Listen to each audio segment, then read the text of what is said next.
Ora, 1, 2, 3, obrigado por terem vindo. Já passaram 3 minutos da hora, isto vai ser mesmo com rigor. O Miguel pede-me todo o rigor, que é para termos jantar a horas, não é? Obrigado pelo convite. Antes de mais, temos acho um painel interessante para debater este tema. O tema é espinhoso e todos os dias se torna ainda mais espinhoso. E por cima, lendo os últimos acontecimentos do dia 2, é mais um daqueles dias de loucura. Temos a Alda de Sousa, aqui à minha esquerda, foi do setor universitário, eurodeputada, etc. Pedro Moura Lopes, não preciso apresentar, colunista, figura mediática, estrela. Vai ser assim mais rápido, Elisa Ferreira, sabem todos ser Elisa. Jorge Teixeira da Cunha, sacerdote e teólogo. E o Miguel Januário, designer e autor do grande movimento que nos alegra a cidade, mesmo quando é por razões tristes, mais menos. Pronto, está dito. O tema é como parar a espiral do conflito. Alda, sabes? É para pegar nisto? Sim, pega nisto. Okay. Está ligado? Tá. Bom, em primeiro lugar, queria saudar-vos todas as pessoas presentes, os outros intervenientes, agradecer ao Miguel por nos ter juntado aqui uma sessão que eu penso que é importante e que nós, começando a responder à pergunta do Amilcar, se eu sei, não sei, gostava de saber, mas tenho a certeza que sessões como esta e outras sessões e o facto de nos juntarmos contra a guerra que podem contribuir para fazer parar a guerra. Isso não tenho grande dúvida e, portanto, acho que este debate é importante e que muitos outros se deverão seguir. Temos que criar, um movimento forte, plural, contra a guerra e contra as suas consequências, as imediatas e aquelas que são a mais longo prazo. Evidentemente não tenho a bola de cristal para saber o que é que vai acontecer. Como disseste há um bocado, ainda hoje fomos surpreendidos por muita coisa, ou não surpreendidos. Uma delas foi o telefonema de Marco Rubio para Rangel, a agradecer-lhe todo o apoio de Portugal e os bons laços de amizade e de cooperação que já existiram e continuam a existir. E sobre isso eu acho que é uma tragédia, mais uma tragédia que Portugal esteja a apoiar esta guerra, que o governo português esteja a apoiar esta guerra. E poderá vir a ser uma tragédia para nós também, povo português, não digo tanto por uma razão de segurança, no sentido de que os mísseis iranianos ou outros não chegarão facilmente aqui, mas eu não vou discutir propriamente aqui, não estou aqui para discutir as propriedades ou as capacidades de cada míssil, mas porque é uma vergonha.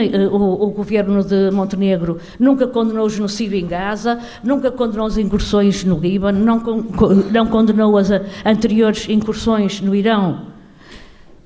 Verão passado, não é? Junho, creio eu, sim. Em que o Trump dizia que estava tudo resolvido, não é? Tudo estava resolvido, todo o programa nuclear iraniano tinha sido completamente desmantelado e agora estamos a ver esta nova situação. E eu penso que não vou agora alongar, porque... Mas eu aproveito para te fazer outra pergunta. Exatamente. Tu achas que, já todos percebemos que és crítica da posição portuguesa, né, neste conflito, tu achas que Portugal tinha espaço de manobra para fazer algo mais do que o que está a fazer, nomeadamente olhando para o exemplo espanhol? Porque não? Porque o governo espanhol faz e o governo português não há de fazer. Acho que é uma questão de vontade política e é uma questão de opção. Para não há nenhuma razão, esta guerra e este ataque concertado de Trump e de Netanyahu ao Irão é feito à margem de todo o direito internacional, das cartas das Nações Unidas, dos direitos à soberania dos povos. O Irão não atacou. Foi os Estados Unidos e Israel que atacaram o Irão. Portanto, toda a margem possível para dizer que não e que Portugal não tinha que estar a entrar nesta guerra, mas afinal Portugal, o governo português optou por ser completamente subserviente num conflito que ninguém sabe como é que vai acabar, mas que já fez imensos mortos, já generalizou localmente, a guerra, pode generalizar ainda mais. e que eu acho que o Trump um dia diz que vai sair, outro dia que não, outro dia que começou negociações, outro dia que afinal não, outro dia que quer a aliança dos europeus, outro dia os europeus todos são um bando de cretinos que, se quiserem, vão lá buscar o petróleo, ou ficar com Hormuz e tomar Hormuz e ficar com o petróleo, ou então comprar aos Estados Unidos, que tem muito. E, portanto, creio que estamos numa situação que é perigosa. E, enfim, eu não me vou alongar mais, mas também do ponto de vista social e económico há muito a dizer. E, portanto, creio que nós temos que exigir ao Governo que pare este apoio a esta guerra e que não ceda as bases das lajes, isto para princípio de conversa. Okay.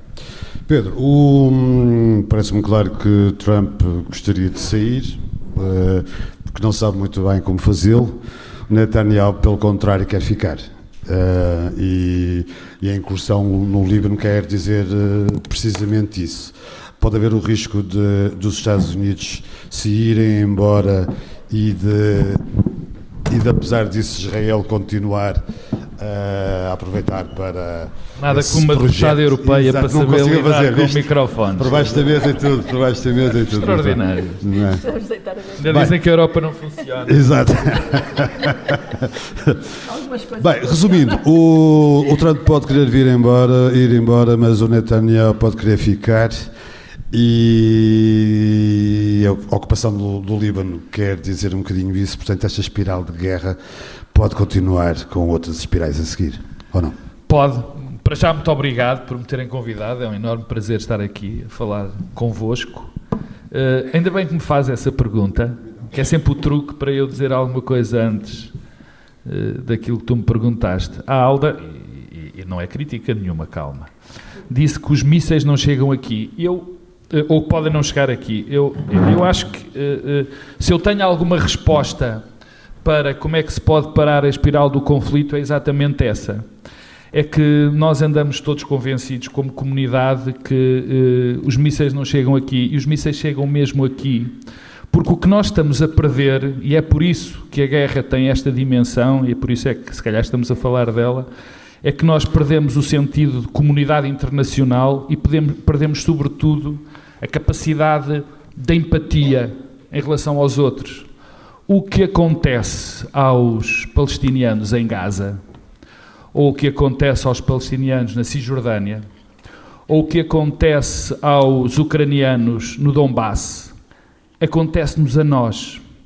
Acontece-nos a nós porque este descontrole, esta falha da humanidade, porque isto é uma falha da humanidade, esta falha de nós nos conseguirmos, compreender, falar uns com os outros, é muito mais profunda, é provavelmente essa uma das grandes razões da guerra.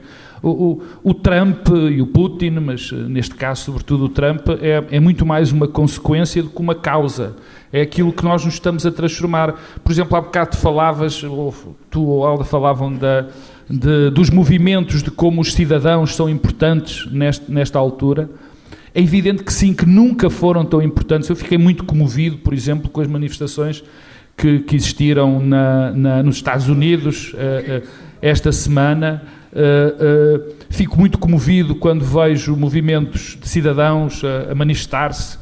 Comove-me e fico muito agradecido também por isto acontecer e vocês terem a gentileza de me convidar, porque nós estamos numa altura em que as forças que tentavam condicionar a nossa capacidade de nos organizarmos e a nossa capacidade de lutar contra aquilo que está errado, contra aquilo que nos mina como comunidade, nunca foi tão forte.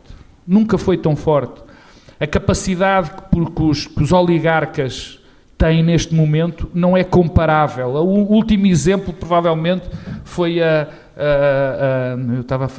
Companhia das Índias, não propriamente os pratos, mas aquela grande empresa que era da coroa britânica, controlava meio mundo. Nós neste momento temos 3 ou 4 indivíduos que controlam e que tentam controlar não só o mundo, mas as nossas mentes. E essa limitação, e isso que nos tira a empatia, a capacidade de compreender o outro, a capacidade de falarmos uns com os outros, é provavelmente uma das razões que nós não conseguimos parar o conflito. Indiretamente ao que tu falaste, é evidente, parece-me neste momento evidente, que o grande motor desta guerra, desta invasão bárbara ao Irão, o grande propulsor, o grande pai é Netanyahu e, enfim, não há maneira de dizer isto de outra maneira, o Estado de Israel. E deixem-me dar uma nota pessoal, a mim custa-me especialmente porque eu sou de uma geração, como muitas das pessoas que aqui estão, que vimos o Estado de Israel como algo que deveríamos acarinhar porque ainda tínhamos a memória muito presente da Shoah, de que tínhamos que arranjar um espaço para o povo o judeu, e aquilo eles transformaram-se em carrascos. E a maneira como estes carrascos estão a dominar o mundo, a dominar os conflitos, é particularmente violento. Eu tive um mês antes do massacre de 7 de outubro, a que seguiu ainda mais terrível massacre que aconteceu em Gaza, em Israel, já era a 6ª vez que lá ia. Tenho assistido à radicalização daquele espaço. E eu continuo convencido que esta guerra não teria... Quer dizer, finalmente, depois destes anos todos, dirá o Netanyahu e os seus apaniguados, finalmente conseguimos um homem na Casa Branca que está disposto a fazer o serviço por nós. O Netanyahu e o pai, que é um rematado sacana, como o filho, já nos anos 80 e 70 falava de que era preciso acabar com o Irão. Isto tem um objetivo. O objetivo é de tal maneira tornar aquela zona ingovernável que o único poder que nunca foi combatido pelo mundo ocidental, que é o poder dos israelitas, os israelitas têm a bomba atómica, não é? Sim. E estão a falar dos outros não poderem ter a bomba atómica. Venderam-nos sempre a ideia de que era uma democracia. Não é uma democracia onde os cidadãos não podem votar, quase metade, não é? Os palestinianos têm cidadania israelita, mas não podem votar, não é democracia nenhuma. E, portanto, esta força que eles adquiriram e esta capacidade que estão de ter de tudo partir naquela zona para eles serem o único poder viável é verdadeiramente assustador. As consequências económicas e sociais já vamos. Tudo, e o mais surpreendente é a impunidade, porque a invasão do Líbano é igual à invasão da Ucrânia. O que é que difere uma de outra? O que é que... Claro, não tenho... Agora, o tipo de única, sabes, a parecença, desculpa interromper-te, a parecença é que nós estamos perante aquilo que pensávamos que... Nada disso. Nós vivemos durante muito tempo, particularmente na Europa, uma ilusão enorme, que era a ilusão que já não ia haver mais guerra que havia, que éramos todos, que o Padre Américo conseguiu pôr todos os meninos maus no reformatório e que ainda não havia, portanto nós não precisávamos nos defender. Eu não sou um pacifista, lamento, quer dizer, eu prefiro a paz à guerra, eu quero a paz e não quero a guerra, mas sei que há muitos meninos, há muitas pessoas que o Padre Américo não conseguiu pôr no sítio. E, portanto, nós criamos uma ilusão de que nos defendíamos e ainda pior. E estávamos convencidos que havia um poder que é, por definição, imperialista, um poder americano, e tanto que nós devemos aos Estados Unidos, mas é um poder imperialista, nos ia defender. E agora estamos perante esta incapacidade de nos defendermos e temos que contar só connosco, enfim, com as nossas mãos mais do que nuas, para defender os nossos valores. Elisa, estávamos a conversar antes do início desta sessão sobre como é que é possível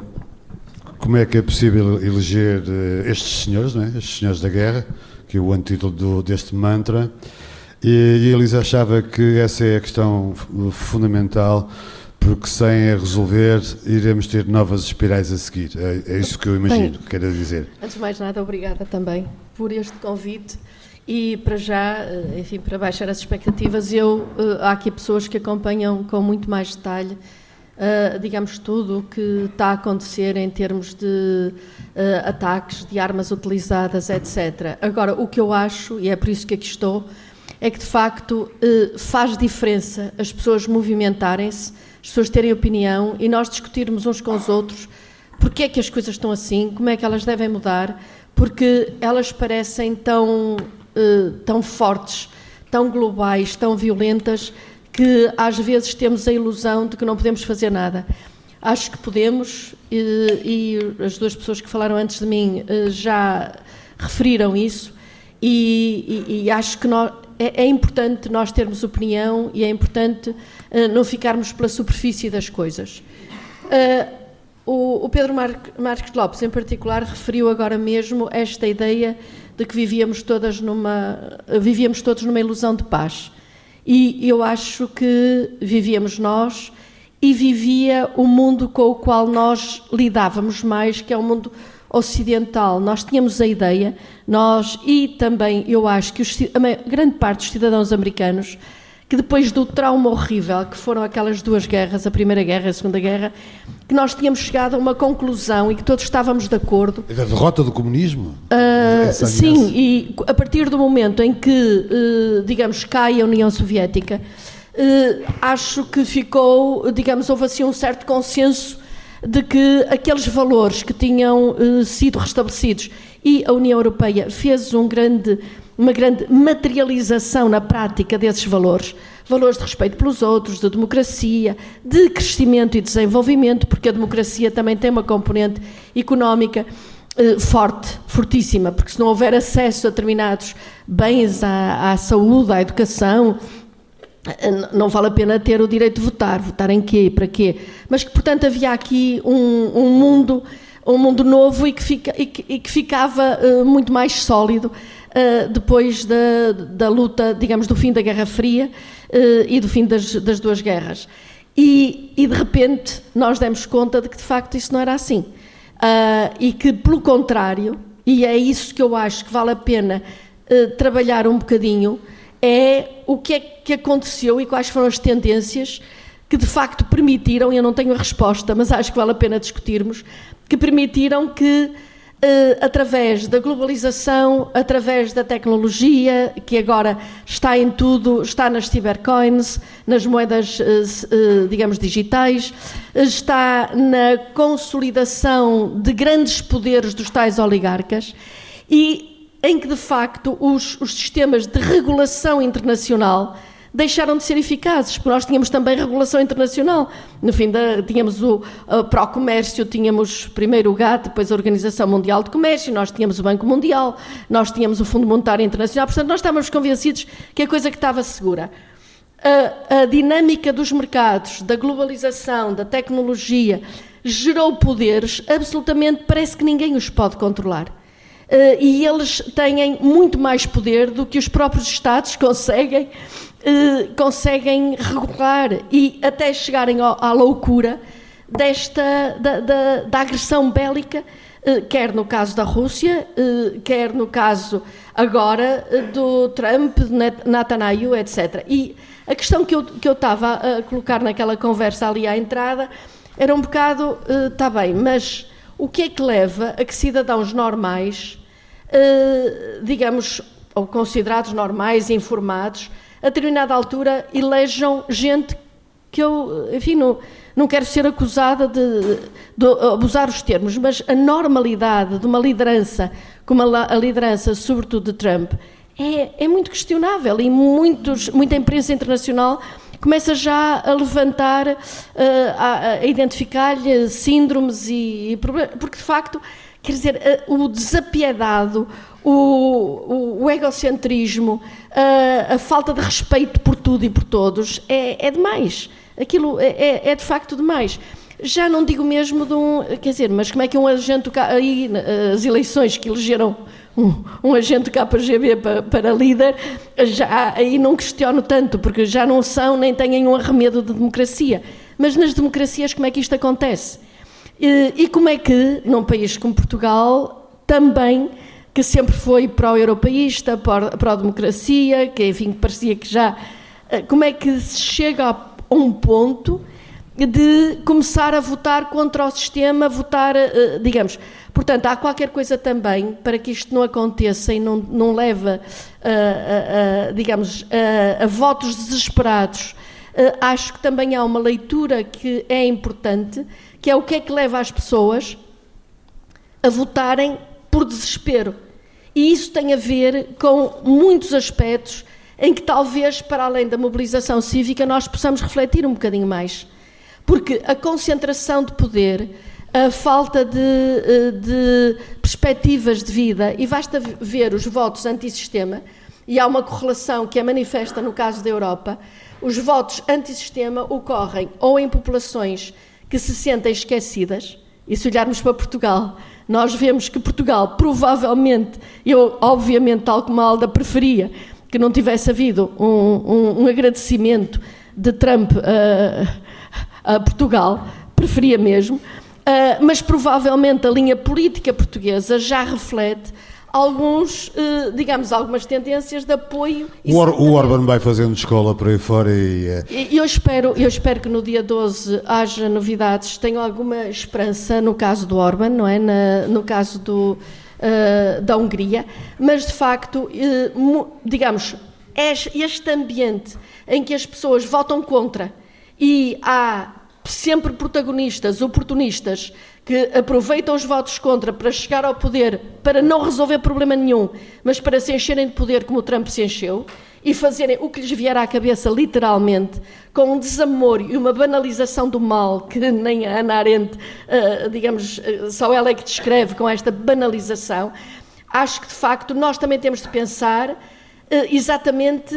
evitar que pessoas que vivem nas grandes metrópoles, rodeados de problemas de má qualidade de vida, de desespero, de falta de esperança, ou pessoas que se sentem completamente abandonadas, sejam o terreno fértil para eleger estes oportunistas. Mas para isso temos também de refletir como é que nós podemos alterar a nossa gestão coletiva de modo a cada vez menos termos pessoas desse género, digamos que por desespero, como aos ingleses, um bocadinho também e vão atrás de conversas de crítica e acabam por fomentar este tipo de coisas. Portanto, é este tipo de reflexão que eu também acho que tem de completar a mobilização sobre o imediato, e sobre isso acho que nós todos temos de refletir, porque mesmo quando isto acabar, não vamos voltar ao estado anterior e, portanto, temos de reconstruir o novo modo de vida à luz, na minha opinião, dos mesmos princípios,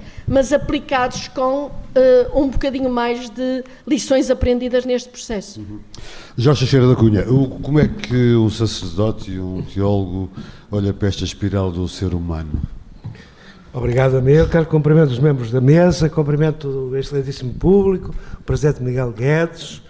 E quero dizer, eu não sei como é que se acaba com a agressividade, nem com os conflitos, mas tenho uma ideia de como é que se acaba com a guerra. Força. E a guerra acaba-se com a resistência e com o pacifismo que o Pedro Marcos Lopes tem medo. E, portanto, essa é a minha convicção. Sim.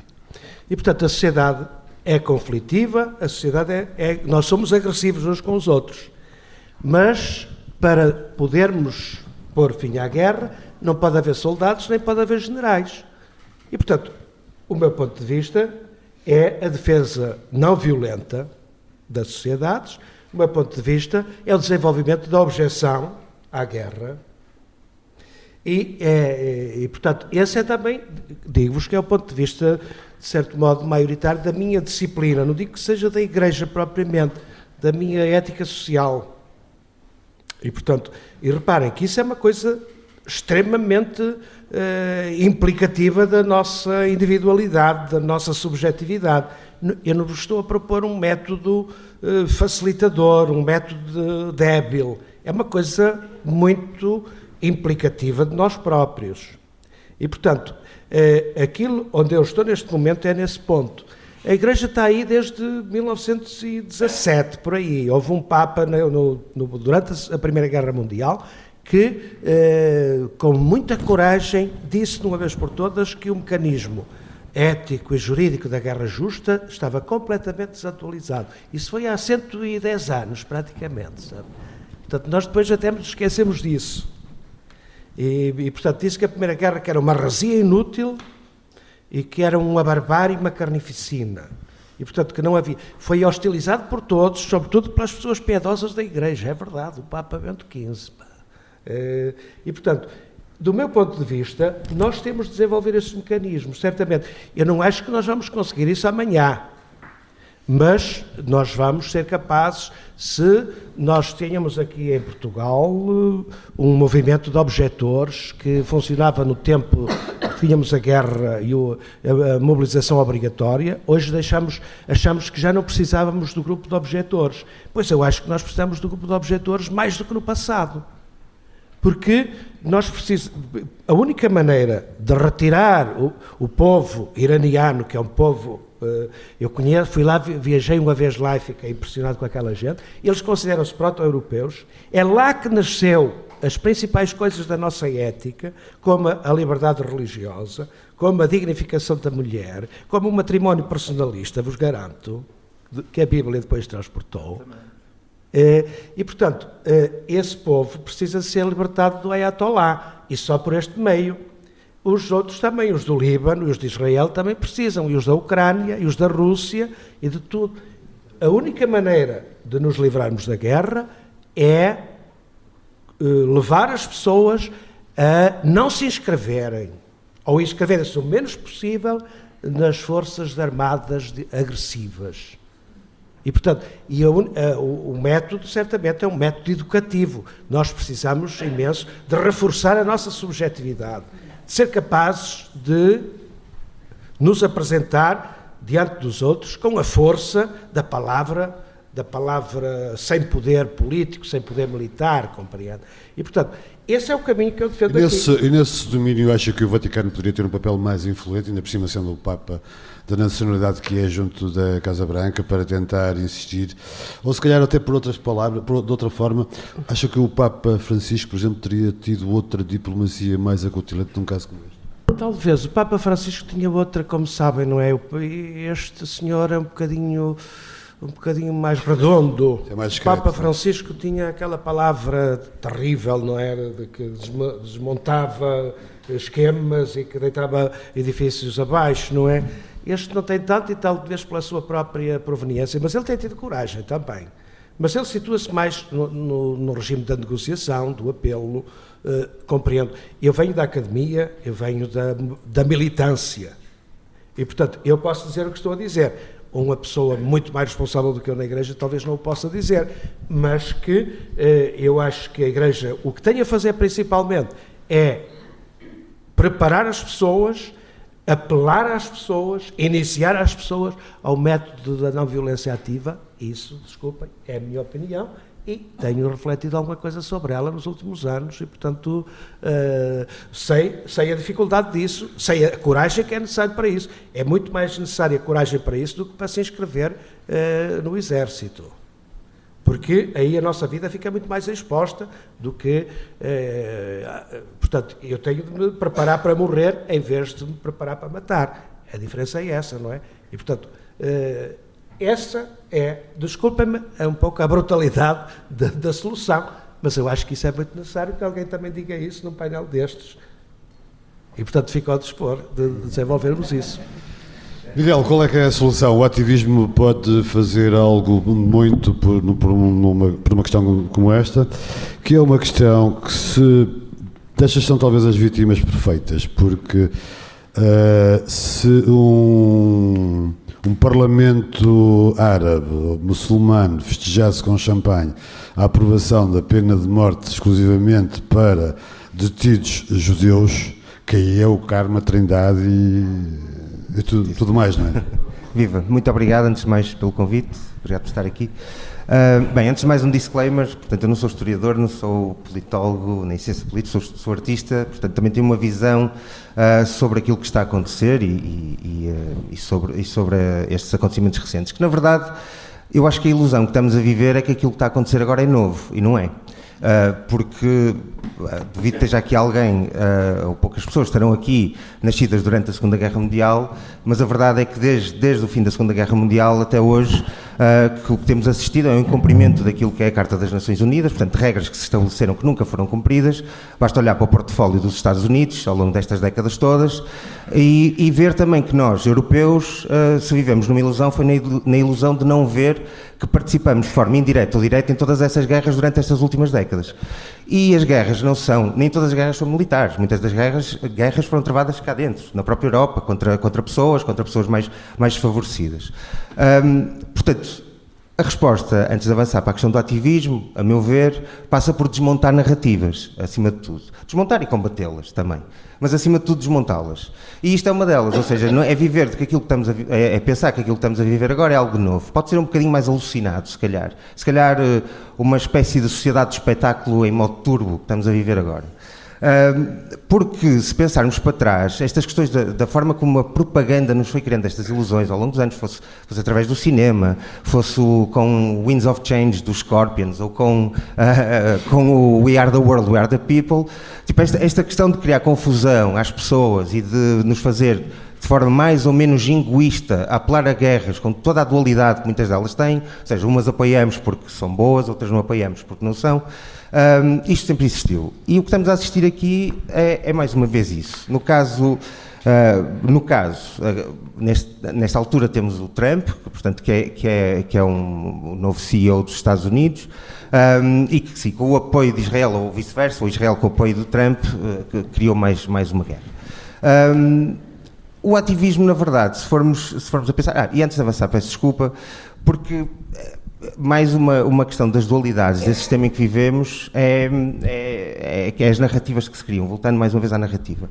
E esta dualidade, por exemplo, a Arábia Saudita não é uma ditadura que pode viver e conviver com a moralidade ocidental.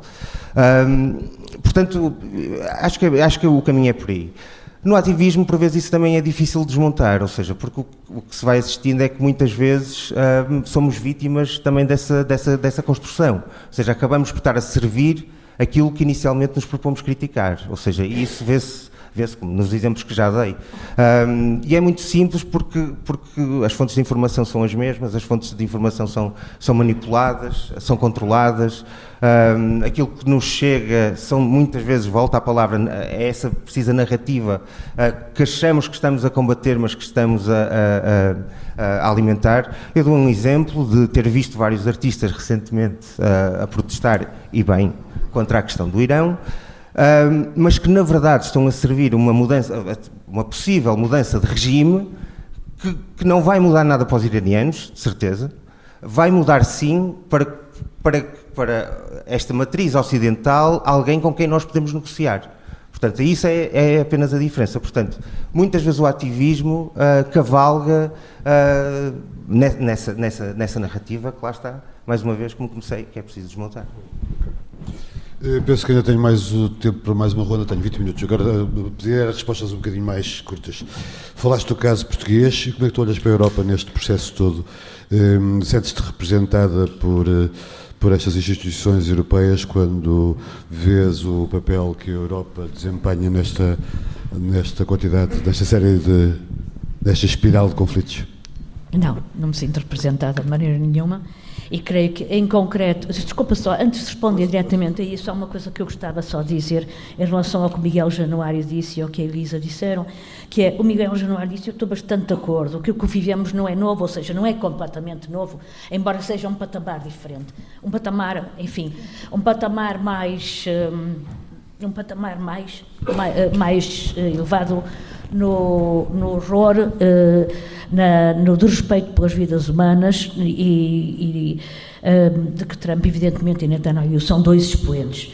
E a Elisa disse que esperava que houvesse lideranças diferentes, pois eu tenho um outro receio de que este tipo de lideranças venha a tornar-se num novo normal. E isso é uma das coisas piores que nos pode acontecer a nós e ao mundo, é isto tornar-se o novo normal. Aliás, e tornando também, não só no que se passa ao nível da Europa, só da FOM, mas mesmo ao nível português, o governo de Montenegro, que é o tal que cedeu as bases das lajes e que nunca abriu a boca para criticar o genocídio em Gaza, tem-se aproximado cada vez mais à extrema-direita. Não é alguém que seja confiável, porque a sua aproximação, ele vai sendo bem absorvendo a agenda da extrema-direita em vários polos. Em relação às instituições europeias, elas, eu poderia dizer também, em parte, a mesma coisa.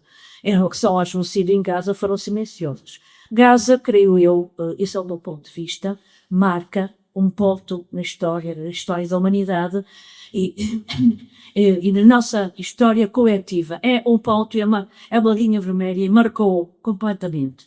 Acho que não basta sequer alguém, quer dizer, obriga ao questionamento diferente. O que é que és contra o genocídio em Gaza ou não? Foste contra o genocídio em Gaza ou não? Não se trata de ligar mais ou menos uma coisa mais ou menos estática. É de facto uma questão de fundo onde toda a nossa humanidade se foi dissolvendo. Eu creio que a Comissão Europeia teve um papel absolutamente deplorável em tudo isto, em relação ao genocídio, em relação ao que se seguiu, e hoje na mesma. A von der Leyen dizia a seguir aos ataques ao Irão, criticava o Irão que foi atacado, criticava as lideranças europeias.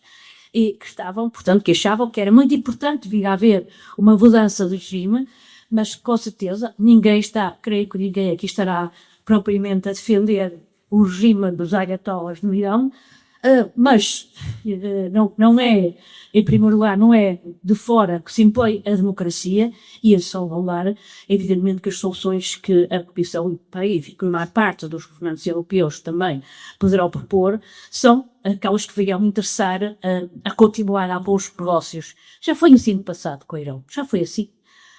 Não nos esqueçamos que em 53, quando Mossadegh foi derrubado, foi com um golpe feito pelo Reino Unido e com o MI6, mais a CIA dos Estados Unidos.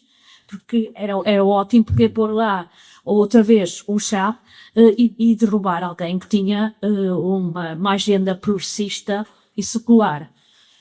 Isto para dizer que estou muito, quer dizer, já não estou decepcionada com as lideranças europeias, mas isto leva-nos a um patamar também de desintegração, de vontades, de solidariedade e de esperança. E essa esperança eu acho que as pessoas no Lisboa têm respondido. Já agora só um pequeno comentário. Nos Estados Unidos, em relação a esta guerra com o Irão, é provavelmente aquela em que desde a guerra da Coreia, na primeira semana da guerra, houve menos gente a apoiar a participação dos Estados Unidos na guerra. Eram cerca de 41% da primeira semana de guerra, já caiu para 27%. E, portanto, eu penso que isso nos diz alguma coisa e que isso nos leva à frente que nós podemos, de facto, ser agentes. E num país que elegeu Trump, também há esperança. Não vou desenvolver nessa lá. Peço vontade de certeza, não vou fazer a pergunta, não tanto que já ia estar no teu plano. Comentários aqui. Eu tenho coisas demais que era para discordar do nosso querido padre e para concordar. Não é para discordar, não. Há dois pontos. Deixa-me começar com o que eu acho importante e que disse o Januário, que eu acho e que eu gostava de ter dito antes, mas digo agora. É que sim, de facto, isto não é uma novidade. Isto é a continuação de um processo. Aliás, mesmo Gaza não é uma novidade. A única novidade de Gaza foi a quantidade, o massacre feito aos nossos olhos e nós reagimos. Porque basta olhar para o mapa do que era o tratado que devia ser a Palestina e que devia ser Israel e percebemos desde a Nakba o que aconteceu à Palestina. Quer dizer, a própria massacre. Eu percebo a dimensão e a falta, e nós estamos a olhar não a uma guerra, mas a um massacre, e ninguém tem dito nada. Mas o que já aconteceu aos palestinianos, quer dizer, eu estive num campo na Cisjordânia, onde os soldados se divertiam a dar tiros nos joelhos das crianças que passavam em determinados locais. Isto não é novidade. Eu tenho um carinho enorme e uma vontade de ser diferente, mas que vai de encontro ao que o padre disse, que de facto a mudança está em nós próprios e só no momento em que nós mudarmos isto vamos conseguir mudar o mundo. Por é isto, não é? O problema é que a realidade interpõe sempre perante nós, porque repara, o facto de nós estarmos tão expostos ao mal, portanto, utilizar aqui uma coisa santa cristiana, não é? O facto de estarmos tão expostos ao mal e a incapacidade que nós temos de gerar empatia é um problema que nós não fomos capazes de deixar para nós próprios, porque há algo de criar, há algo muito interessante que, sim, de facto, nós não vivíamos, nós achávamos que vivíamos numa espécie de paraíso. E não olhávamos, porque olhávamos para a Europa e olhávamos para os Estados Unidos e não olhávamos para os outros países, não olhávamos para a democracia iraniana e não olhávamos para aquilo que foi feito pelos Estados Unidos em El Salvador, Nicarágua, na Argentina e nesses lados todos vivíamos. Mas, infelizmente, nós vivemos dessa maneira. Essa transformação tem de passar primeiro por uma tentativa de nos conseguirmos entender. E é isso. E é isso que está em causa em tudo isto da guerra. E voltando às origens do mal, digamos, as raízes do mal, então leva a fundo isto, senão aqui vamos mais longe. Há aqui um princípio de algo que eu queria dizer que tem a ver com aquilo que está a acontecer. Eu não sei a que altura o poder económico venceu o poder político. Eu acho que foi através da globalização, de facto. E eu não sou exatamente contra a globalização, porque a globalização tirou muitas centenas de milhões de pessoas da miséria profunda. Mas criou-lhes problemas, provavelmente, que vão dar a maiores problemas do que o que tínhamos antes. Nós, neste momento, quando votamos, isto é horrível, como um tipo que está entre a social-democracia que está como eu, nós, quando votamos, não estamos a votar quase em nada, por causa das narrativas. Por causa não só das narrativas, mas sobretudo por causa das narrativas com poder económico está aqui. Neste momento, o Jeff Bezos manda muito mais do que qualquer dirigente europeu.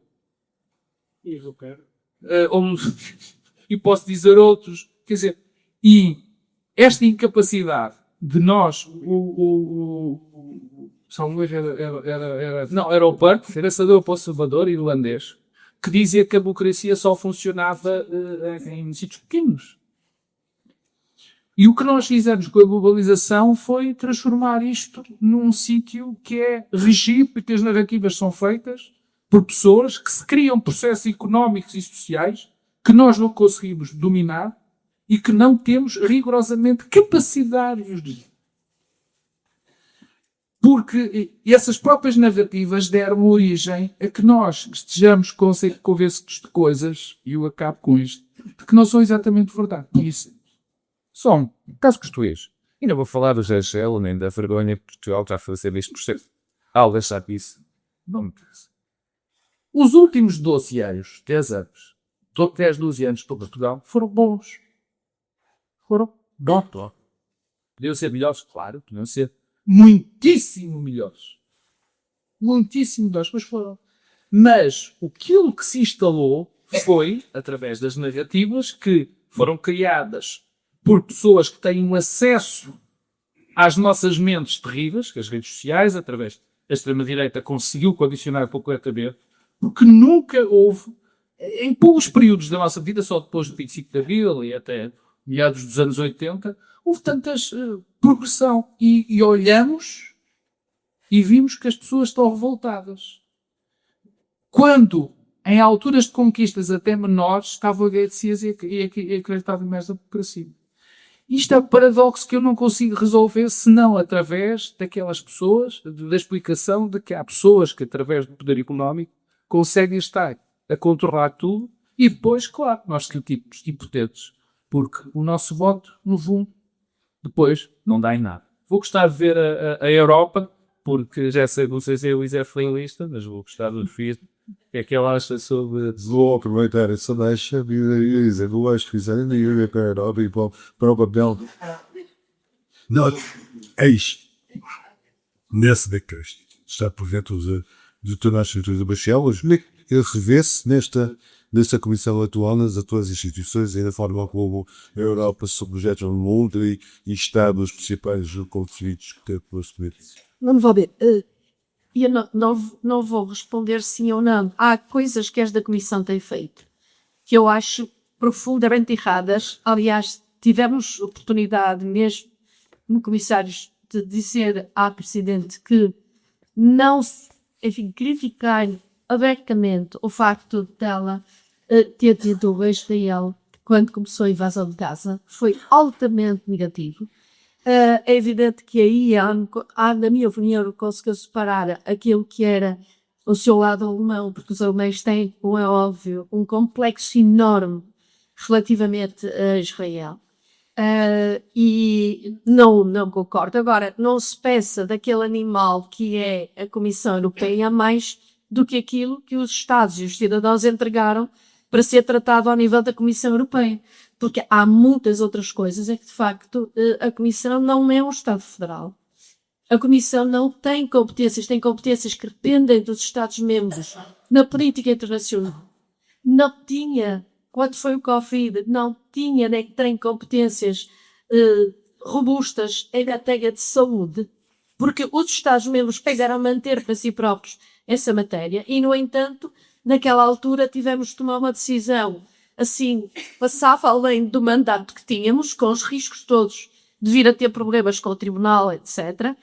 E lançamos a contratar vacinas e a distribuir pelos Estados-membros e toda a gente, das tais situações em que as pessoas recebem, depois já nem se lembram, as vacinas foram distribuídas por todos os países ao mesmo tempo e conseguiu-se, de facto, seguir um princípio ético de que todos os países iriam ter acesso, todos os países receberam de graça. E, portanto, há muitas coisas em que eu revejo nesta Comissão. Agora, isto não é um Estado federal, nem é um Estado acamado. Mas neste mundo globalizado, em que eu concordo exatamente, foi isso que eu tentei também de algum modo equacionar, é que este mundo está totalmente... A globalização foi acompanhada de uma estrutura de regulação internacional. E não sei se é possível fazer isso.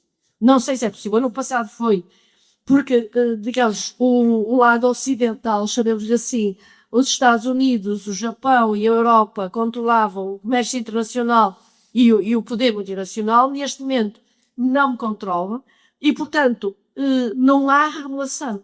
Agora, na minha opinião, neste mundo global, talvez seja o momento de facto, se nós queremos manter os valores em que acreditamos, de liberdade e democracia, com todos os matizes que temos, para evitar que, de facto, este seja o novo normal, como dizia a Alda, é bom que comecemos a trabalhar em conjunto e eu acho que a União Europeia é um veículo para isso.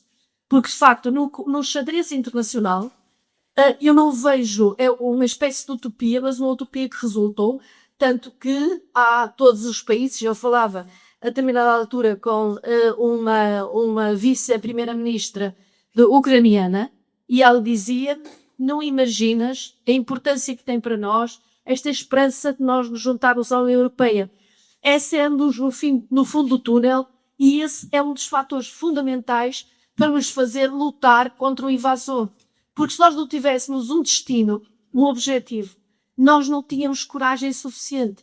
E, portanto, e é também por isso que as redes sociais são permanentemente infiltradas pelo exterior, exatamente para desmoronar um exemplo que no fundo é visto de fora como um exemplo de materialização de uma utopia, não perfeita, naturalmente, mas nós todos somos parte da União Europeia, todos nós temos de a corrigir, de a melhorar e de trabalhar para que, de facto, haja um mínimo de normalidade no mundo que virá a seguir a isto, esperando, de facto, que nós possamos afirmar. E nessa matéria, é, de facto, uma matéria de debate se, para fins defensivos, nós precisamos ou não de nos preparar. Porque estamos a comemorar os 4 anos do massacre da Bucha. Há massacres em África.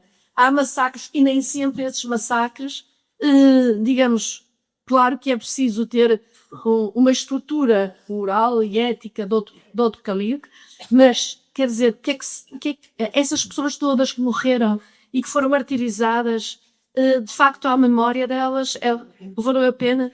E das coisas que eu acho que são novas, e entre este mundo global, que é baseado em interesses económicos e em conflitos de interesses óbvios, porque nunca se viu interesses tão conflituantes de ser um presidente de um país e ao mesmo tempo estar a duplicar ou ser a sua riqueza através do, também para o exercício dessa mesma função.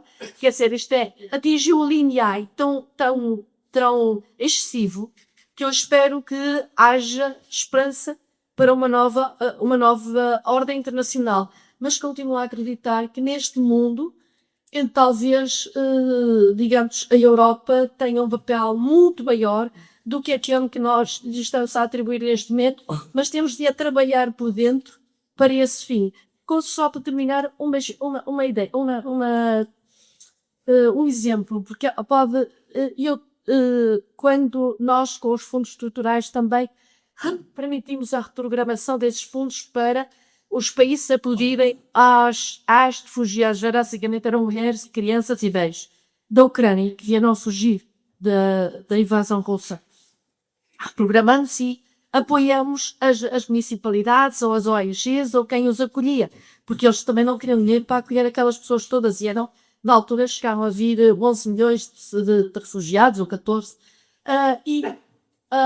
naquela altura houve um ministro da Chequia que me telefonou e disse assim: tu queres saber que eu acolhi as crianças ucranianas na escola e paguei, enfim, o que era preciso para elas poderem integrar-se. E passadas 2 semanas dessa integração, as redes sociais foram invadidas por digamos, frases do género: já viste que o teu filho não tem lugar na escola em que queria e o filho da ucraniana tem? Já viste? E isto é o que, de facto, nós temos também de combater, porque eu acho que a solidariedade, a humanidade, etc., tem de continuar a ter espaço, pelo menos na nossa cultura neste momento. Sim, o Trump pede sempre de multilateralismo, o mundo menos multilateral, o mundo mais competitivo e menos cooperativo, né? Não voltamos a caminhar por isso. Cajás, o que é que prefere? Se é uma pergunta ou prefere responder ao texto? Acho fácil, eu só gostava, eu só queria dizer, realmente nós temos de nos pensar na mais de vários componentes, e não apenas da componente política, da componente económica. Nós precisamos, os jornalistas têm imensa coisa a fazer, acho que nós temos todos de nos livrar um pouco da inocência que nós temos, não é? Uma grande inocência, já falamos aqui várias vezes isso, não é? Portanto, eu gostava muito que as pessoas se livrassem da inocência com a qual elegeram o Presidente da América, da inocência com que olham, por exemplo, para esta coisa que estão a discutir a Europa. Vamos destruir o modelo social para investirmos na nossa onda da defesa da Europa, etc.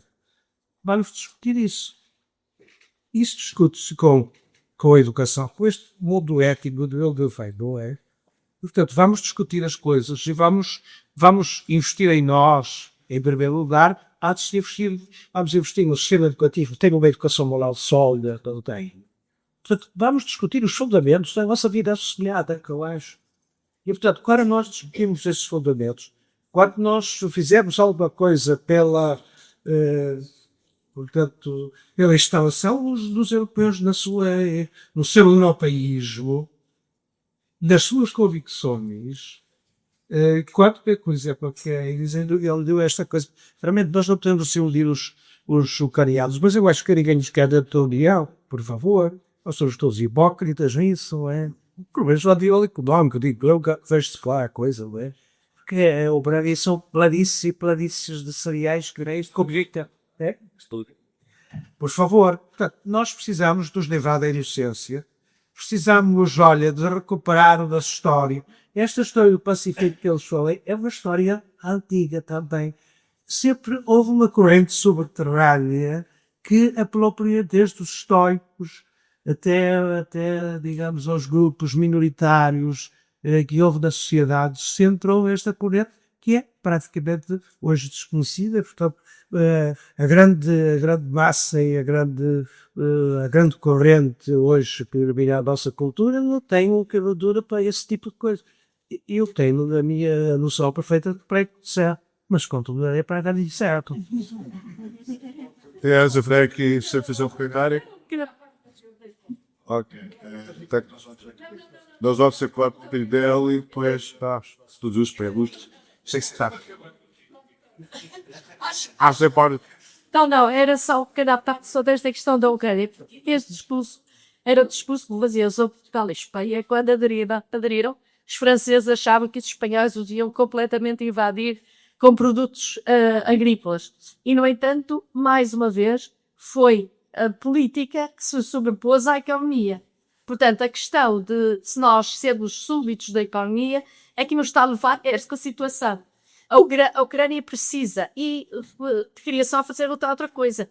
A Polónia, se nós olharmos para estes países, olhar para a economia, a reconstrução da Ucrânia pode dar muita oportunidade de negócio, assim como os polacos diziam, que eles achavam que Portugal era um país maravilhoso, e acham, porque na Polónia, que é um grande país, como se sabe, o maior distribuidor, a maior cadeia de supermercados é da Jerónimo Martins, passa publicidade. O maior banco é o Millennium, o maior banco particular, e a maior construtora civil é a Motta e Companhia. E nós surfistas, temos Luís e o PS, sim, sabe? Aí a nossa defesa, pela Polónia. Não, isto é só uma parte. Há outros valores. E eu também quer dizer mais. O som de bateria. Eu gabo aqui algum otimismo, isso aqui. Vocês vai ser esperançoso. Sim, não tanto, se vão meu acabar comigo. Porque eu sinceramente não vejo nem grande futuro, nem vejo nada muito positivo numa estrutura que, a meu ver, se tornou altamente tecnocrata e que cria desigualdades no seu próprio território, altas desigualdades. Portanto, e sinceramente, já que se fala na Ucrânia, eu vejo a Ucrânia entre a espada e a parede, para ser sincero. Porque, obviamente, a Ucrânia, e acho que isso tem vindo a provar com o tempo, foi vítima daquilo que é a instrumentalização da guerra. Nós falávamos aqui há pouco da questão das narrativas, dos portfólios de guerra, de todas estas décadas. E eu acho que ninguém vai para uma guerra sem a pensar, sem organizar. Ou seja, vamos fazê-lo e depois vamos ver o que é que acontece. Não. Já vão por propósito de instrumentalizar o território de guerra, seja a partir de forma financeira, económica, de recursos, da questão da defesa. E o que eu acho que acontece no espaço da Ucrânia é um tabuleiro de interesses, de uma dívida eterna que agora a Ucrânia vai ter ao FMI, de despejar para lá tudo que era ferro velho da Europa em termos militares. Por agora estamos todos a investir na defesa, já aos 5% daquilo que é a defesa, para comprarmos mais armas. Portanto, continuar com esta loucura que estamos a ver, deste novo normal. E eu acho que ninguém faz isto só porque sim, ou seja, a coisa é planeada, é pensada. Estamos a falar de gente que tem esta prática e esta gestão, e que está no topo dos topos a pensar nestes pós. Portanto, isto tem vindo a acontecer, falamos no Obreiro, falamos no Irão, em termos que falava propaganda, é o ticket textbook da CIA, que é começar aqui a manifestações, começar a alimentar grupos para criar disrupções, para substituir as lideranças, para que então se possa arrancar com os negócios necessários, seja com os recursos, cargas de recursos, seja com a reconstrução, seja com o peito e fora. Portanto, aquilo que estávamos a falar aqui há muito normal, falava-se, nós vivemos neste mundo altamente mercantil, e isto tem vindo-se a cimentar após a Segunda Guerra, fosse com o There is no alternative de Thatcher e Fukuyama, fosse mais tarde com o idas honestas do Bush, ou seja, da polarização fiscal da sociedade, fosse agora com este novo hiper mal alucinado que estamos a viver do Trump, do dualismo, a crescer um pouco do lago, mas isto é uma realidade que se cimenta com um propósito, ou seja, há pouco falávamos antes de começar que há um propósito de manter as pessoas nesta alucinação, nesta inconstância. O Trump hoje anunciou uma coisa e ele amanhã vai anunciar outra. Porque isto são jogos do mercado, é para subir as concentrações. A última aos poucos minutos é: se a Europa não for para a luz, não vendemos mais armas para o campo. Claro, e amanhã vai ser outra. isto mexe com o mercado, mexe com a estabilidade política, e no fim, nós lá vamos, cara, se com mateirinhas temos que tirar o tutina, nós temos que ir não sei qual bandeira deste país, agora a pegar aquele país. E no fundo, há aqui tudo em cima de nós, e esta gente a pular, os Jeff Bezos da vida, os Elon Musk da vida, e nós estamos a viver nesta alucinação. O Musk criou uma entidade governamental com o nome de uma meme coin, que era um cãozinho, com o mesmo nome, tipo Department of Government Efficiency. Portanto, é com este estilo de alucinação, todos, que depois era o Department of Government Efficiency. E, portanto, é com este tipo de alucinação que estamos a lidar. Isto faz-me lembrar um documentário que é o Adam Curtis, que falava disso, falava precisamente na questão da hipernormalização, que em 2016, quando ele lança o documentário, falava de há pouco, ele falava que o novo normal é precisamente nunca saber onde é que estamos. Os mercados, os valores, que as pessoas apoiam, não sabem nem onde é que ir, e por isso é que o ATV mais misericórdia que sabe o que é que está a apoiar. E é por isso que as coisas têm de ser com calma, têm de se pensar, têm de se refletir e de ver além do que está na superfície do acrelo, e o que então, ele acaba o comentário, já da eleição de Trump, a primeira eleição de Trump, ele acaba o comentário a dizer que em Palmira estava a ISIS num dia, e no dia a seguir estava lá os russos a tocar a orquestra no anfiteatro Palmira. Mas um dia a seguir já estava lá a ISIS outra vez. E nós nunca sabíamos o que é que realmente estava a acontecer. E pronto, isso não é assim. Muito bem, bom fecho, estou autorizado a aceitar 2 perguntas. Eu acho que vou exagerar, vou aceitar 3 com condição. Mas doutor, já está, ok. Tem que ser de lutas mesmo concisas, do pode ser uma editorial, de ser. E já perdi. Já, não deixo novo, bitaste não estou eu a pintar as visita da casa. Da primeira pergunta, força. Eu peço perguntas muito grandes. Posso? Em primeiro lugar, quero solicitar o Miguel Jets e o Clube Porto, com estas iniciativas, têm feito um trabalho tábua. E a primeira pergunta vai já para ele, depois tem uma outra, que é... É uma piada da Jasco, não tem graça nenhuma, que é porque é que ele escolheu o dia das mentiras, foi por acaso, ou se foi que acha que isto é bonito. Ok, muito mais a canela para eu ver barrando. Primeiro, os forças. Considero que as razões deste problema foram mitos aí, mas para mim é muito raro, porque até eu como auditor percebo algumas coisas. Percebo de organizações e sistemas de controle. Outro problema é o que Pedro disse, que neste momento o mundo está nas mãos de meia dúzia de pessoas e metade deles são israelitas. E aqui o outro problema é que os Estados não têm controle. Portanto, neste momento, nós somos, nas mãos desses 6, mais o do Tim e mais o presidente chinês, somos todos umas marionetas, porque não existe nenhum controle. Então, a pergunta que eu tinha para fazer, aliás, tem a ver uma solução.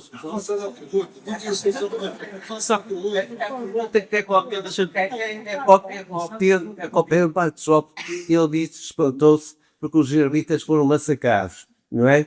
E agora estão a fazer o contrário. E eu pergunto se está a fazer jus àquele ditado popular que nunca sirvas a quem serviu, tem que peça de quem pediu. Ok, obrigado. Está. Então, se calhar, fui fixei doce, cresce. Segunda pergunta. Miguel, quantos? 3. 2, só. Eu queria começar por agradecer a realização deste encontro. Porque, na verdade, eu sou uma das muitas pessoas que andam por aí e que estão a precisar de bocadinhos de espécie. Porque o crescimento da extrema-direita, aquilo que temos vindo a assistir na realidade internacional, exige uma mudança, exige o encontro de modos de ver o mundo diversos, como vocês mostraram aí.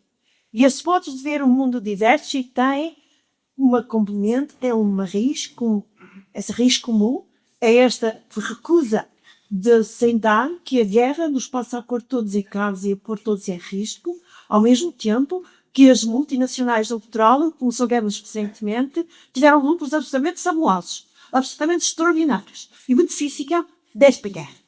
E, portanto, é preciso defender as pessoas. E porque é preciso defender as pessoas, também é preciso dar passos para conseguir que isso aconteça. Eu também sou daquelas pessoas que acham que é preciso mudar vontades, é preciso fazer opinião. A única maneira de não sermos manipulados pelas redes sociais e pela inteligência artificial que gera tantas dessas afirmações, é juntar pessoas, juntar gente. E, portanto, o que eu faço, pergunta para vocês, para a mesa, para todos, é o que é que fazemos a seguir? Ok, obrigado. O logo de pergunta, por favor. Aqui de sofrer, agora já dá nova cidade este. Se quem é que fazer. Está bem. Mas esse eu queria sublinhar uma vez que estamos que esta sala tem uma sensibilidade de esquerda. E eu noto em todas as intervenções os defeitos que informam neste momento, que é a confusão e os defeitos que estão presentes no nosso modo de pensar. Ainda bem que o tema é comparar a espiral do conflito. E nós, provavelmente, gostaríamos de que estes encontros se repetissem por vários locais e, no fim deles, fazer uma grande manifestação. Porque é essa a manifestação, é essa a demonstração performativa que não, ou estou a fazer uma petição, que é a maneira que nós encontramos para sair desta situação. A questão aqui, penso eu, é que já a esquerda perdeu a sua universalidade, o universalismo perdeu-se, agora não mudou. Está a fazer o caminho é essa. Mas perdeu-se o humanismo. Perdeu-se o humanismo. Por isso é que eu gostei da intervenção do professor Jorge Teixeira. Não é? Jorge Teixeira. Da Cunha. Teixeira. Porque quando ele fala em paz, não é que a gente, em vez de uma manifestação, mas agora para que estou a falar para que a caraca, mas há uma questão fundamental que é a do humanismo, que era os não. Israel não vê os palestinianos como pessoas, vê-os como latos. Aliás, a prova é agora esta nova lei. Desculpa, eu contei mesmo que. Então, pronto, Pergunta, se quiser fazer uma pergunta, se vocês falar das respostas. Não vou fazer se vocês não têm resposta, vocês não. Os parientes não sabem. Faça a pergunta, por favor, encarecidamente. Então, eu faço a pergunta. A pergunta que eu faço é assim. Não sei como é que é fazer a pergunta.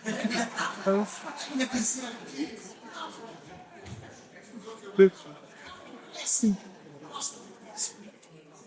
É ridículo, eu não sei se calhar quando as questões humanas deviam ser postas. Queria falar do humanismo, queria falar quando o Paulo Francisco, que era o homem que defendia que nós estamos na polícia primária. Tirando a palavra aqui a outra pessoa que vai fazer.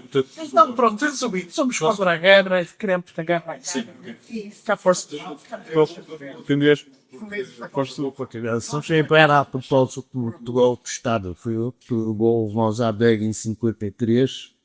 É de lembrar que já foi da Europa do pós-guerra, dos 30 gloriosos, do Estado Social Europeu, e eu pergunto se não temos muita tendência para idealizar os gloriosos 30, esquecendo que se basearam na exploração de recursos do terceiro do mundo, que veio gerar problemas posteriores que nos dão aves.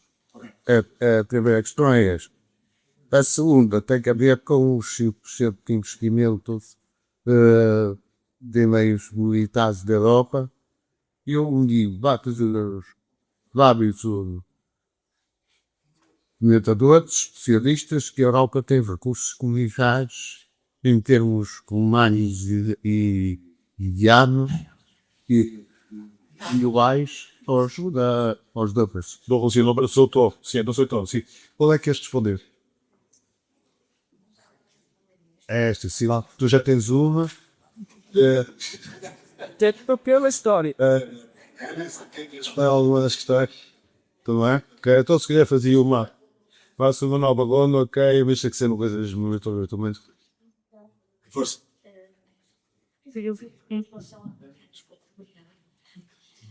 Eu acho que, de facto, essa ideia dos anjos luminosos na Europa sem guerra é uma miragem. Porque pode ter havido durante muito tempo guerras e sórulos. Ok, os 10 anos só claro. E foi uns 30 anos. Nós estávamos a falar de 53 e quando nós do roubo do regime iraniano. No fundo é até ao vegan economics, até. Também. E tivemos onde tivemos Montecães, que foi uma coisa que foi no Salipeu. Mas, ao longo destes anos todos, não só os bloqueosos, mas ao longo do século passado, tivemos guerras de ocupação colonial que já vinham de trás e que continuaram. Portanto, e além do mais, eu penso que algumas das características das guerras que estamos a viver hoje têm todos os resquícios do colonialismo. Vem todas elas resquícios de colonialismo e de uma atitude colonial, seja em termos dos recursos, de ir buscar recursos, seja em termos, como estava a ser dito, e eu concordo, não é, da desumanização das pessoas. Há um olhar profundamente desumano sobre as outras pessoas, como se os palestinianos não fossem pessoas, e daí as suas vidas não são importantes, e portanto um genocídio pode ocorrer sem que a maior parte dos enfim, houve uma parte muito importante dos europeus que se manifestou nos Estados Unidos e que vieram para as ruas, mas outra parte não. E que eu creio que isso tem resquícios do colonialismo, tem resquícios de uma atitude colonial de ver o mundo e que, enfim, se a primeira guerra mundial foi ainda numa altura de já início de declínio de alguns dos impérios coloniais, não só esse objetivo persiste, como eu creio que estamos a caminhar para um outro ciclo também, para um outro patamar neste sentido. Eu creio que os Estados Unidos, apesar de toda a força que mostram, apesar de terem a força bruta e de serem a primeira potência mundial, são um império em declínio. E os impérios em declínio, normalmente, são super violentos e são brutais e massacram. E, portanto, temos que ver isto também destes vários aspectos combinados, e eu vou estender-me mais, a não ser dizer que acho que, evidentemente, temos que continuar a fazer crescer o movimento anti-guerra, temos que nos manifestar, não apenas aqui, nas ruas, sair das salas e ir para as ruas, voltar às salas e voltar a ir para as ruas, isso é absolutamente fundamental. Referências. Rápido. Não vou contar porque é violenta. Eu só queria dizer em relação aos ratos, é verdade, provavelmente os israelitas estão ligados aos palestinianos que foram ratos, e eu acho que estão mesmo. Mas eu vi um museu do Holocausto em Jerusalém, onde os nazis identificavam os judeus como ratos, também os desumanizavam. Portanto, nós temos que ter muito cuidado com a maneira como nós olhamos para estes fenómenos, porque são aí que contribuímos mais para a desumanização, para o caos, para o ódio, isso não é. Essa discussão dos 30 anos dava para ficarmos aqui os dois em 300 horas, e é uma discussão que eu gosto imenso, porque eu tenho a mania de identificar o período glorioso da Europa, e eu ia dizer do mundo, para ver o quão pequenino nós somos, ou eu sou, e a maior parte das pessoas só bem, porque foram 30 anos, de facto, verdadeiramente extraordinários em termos de progresso, de conquistas sociais, de conquistas económicas, de conquista das maiorias, a que devemos muito também. Também não nos podemos esquecer disso aos Estados Unidos. Não vale a pena. Quer dizer, é como tudo, tem bons e maus. Mas esses 30 anos em Europa foram extraordinários. A minha discussão e que eu gostava de ter, e não tenho resposta, é que você parece ter, quando diz que tem a questão colonial, se não fizermos isso à custa dessas pessoas, ou não. Ou se aquele modelo... Agora, o que eu sei, e é só o que eu sei em relação a isso, é que o declínio do modelo social europeu começou depois desses 30 anos. Começa com a Margaret Thatcher e com a imputação do Reagan Economics. isso de facto acontecer. E não vou dizer mais nada, gostava de responder uma coisa que o Januário disse, mas não vou dizer pior, por causa do modelo, porque eu percebo que tu queres que é muito engraçado, que o teu raciocínio é parecido com o do Jorge. Muito parecido. É verdade. Não é muito interessante, mas partem de princípios diferentes. Mas sei que, no fundo, o que tu também acreditas é que o modelo capitalista não resulta. É resulta. Pode fazer resulta. Mas tu chegas a conclusões, partes de princípios diferentes, para que o Jorge também acha que provavelmente não é o dele, é o homem. Partimos de uma maneira, portanto acho que quando Mas eu também parto e não chego às vossas condições. Próximo comentário, Ibiza. Eu acho que de facto isto, e agradeço ao Miguel ter organizado, não os organizadores, vários, terem organizado isto, que é muito interessante E a Lobilo, caso perceber finalmente que os jornalistas é que sabem fazer perguntas para as outras pessoas, não se sabe. Da próxima fica. E acho que de facto no centro está o que é que vale neste mundo, que é o mundo capitalista, mesmo, enfim, o que é que vale os nossos valores humanistas, valores de referência, nos quais nós todos nos revemos de algum modo com toda a diversidade de opiniões sobre o que é que se lá chega. E esse respeito pelo ser humano, respeito pela liberdade, etc. E de facto é nesse sentido também que, com todos os erros do mundo, porque a estrutura capitalista é uma estrutura de agressividade, mas depois o que se tem de saber é se ela é regulada minimamente ou não.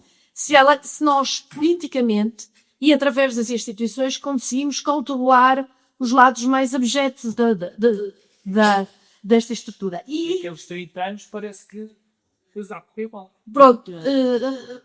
Portanto, eu acho que é essa a questão, porque, entretanto, digamos, dentro da União Europeia, nós conseguimos construir um espaço que é o espaço de referência internacional, onde se moderou e se respeitou. E, quer dizer, olhemos para o que era Portugal antes da adesão e olhemos agora, e quer dizer, aquilo que a Europa nos apoiou em termos de saúde pública, de educação, de ciência, e não apoiam mais, em parte, por nossa própria, porque não sabemos fazer bem as propostas, nem organizarmos. Os jornalistas já sei fazer perguntas. E a Miss é federalista ou não é?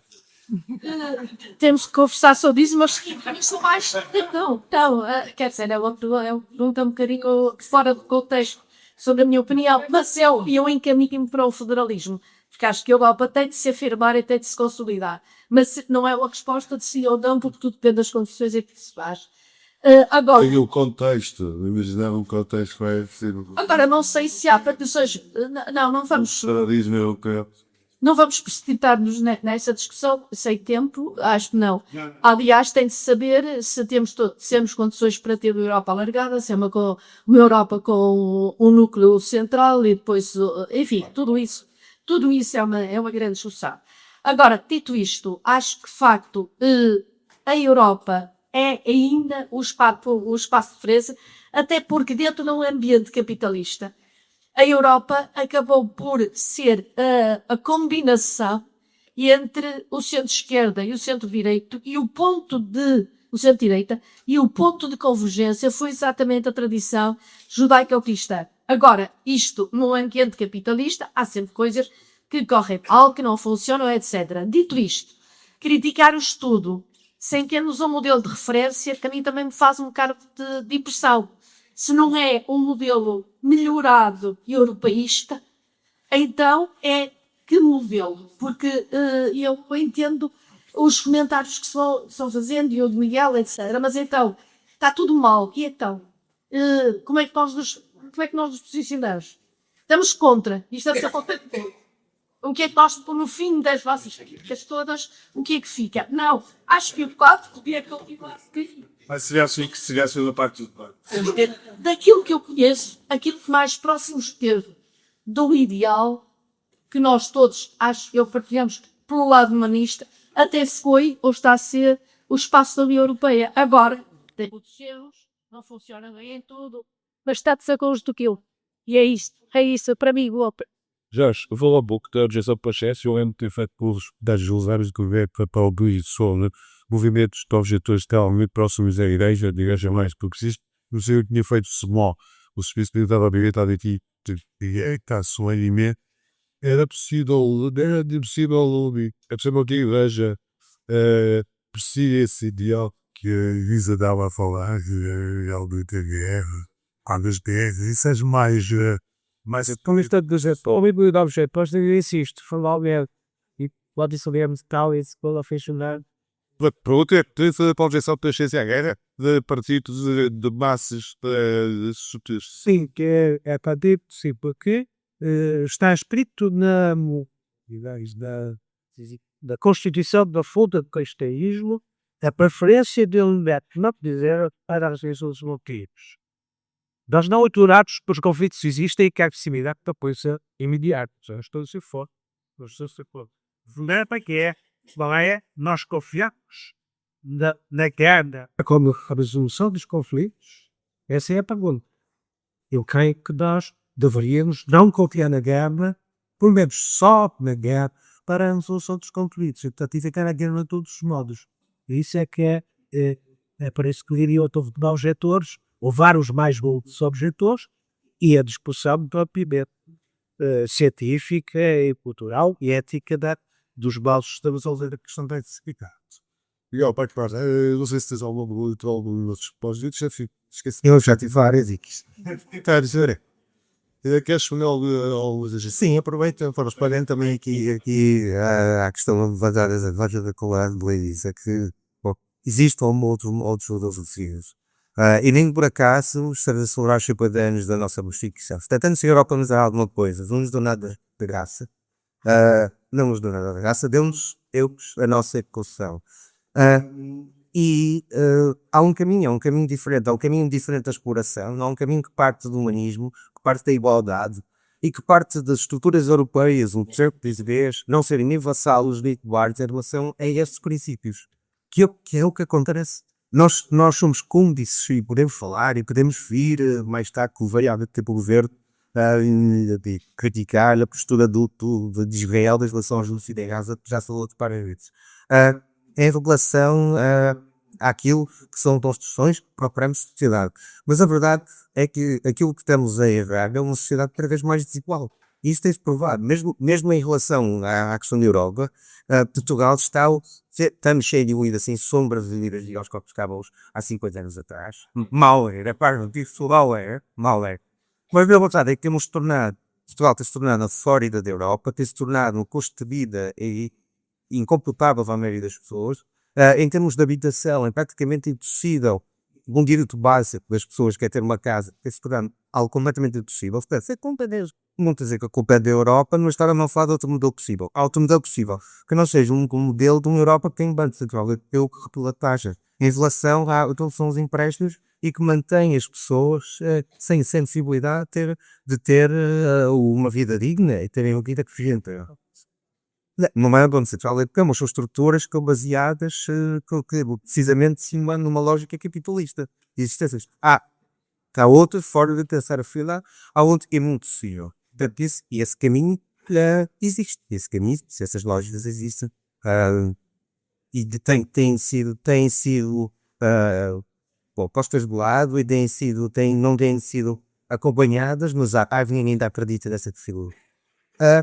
Posto isto, se calhar a resposta, quem é saber? A resposta falávamos aqui, se calhar começamos por dizer que é preciso desmontar uma narrativa, é preciso combatê-la, e se calhar é mesmo necessário encontrar outras vias, porque, a meu ver, e outra coisa pode ter bom. Acontecido bem, não era outros caminhos e fim. Só havia social-democracia. Então havia isso.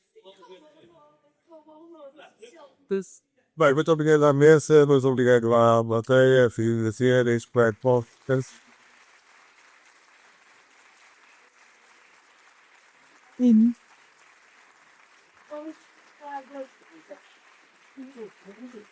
Isso.